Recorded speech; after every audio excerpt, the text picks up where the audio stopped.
Hello there, everybody. This is Thavius Beck. In the following tutorial course, we're going to look at Bitwig 5 and take a big grand tour of the program, starting with the most basic basics, all the way up into the new features that have been recently included.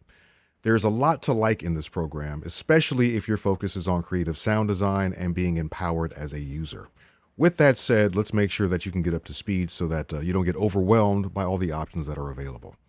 The first place to start with the program before you even start looking at the GUI itself is the dashboard.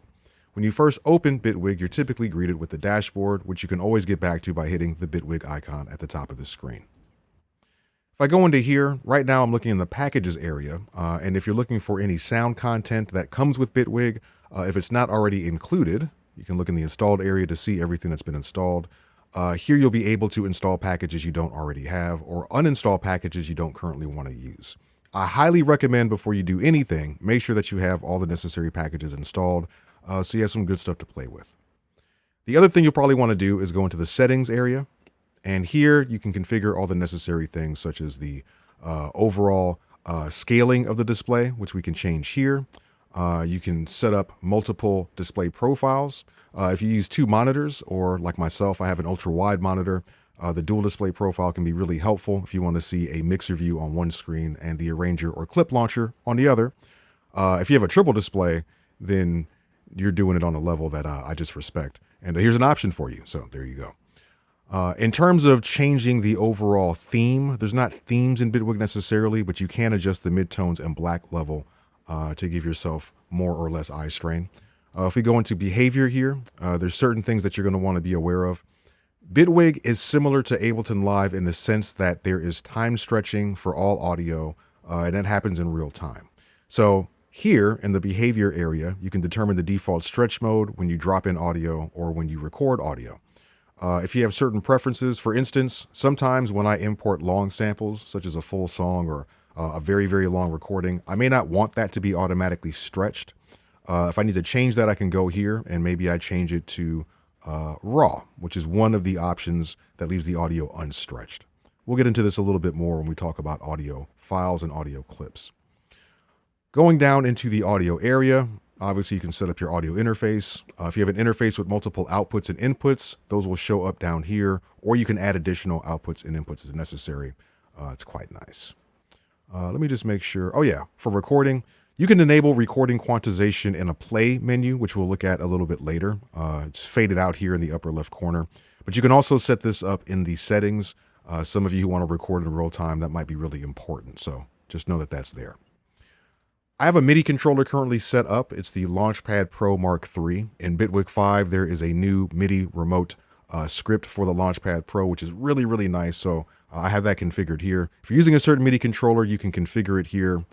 If it's not listed when you go to add controller, you see it says hardware vendor.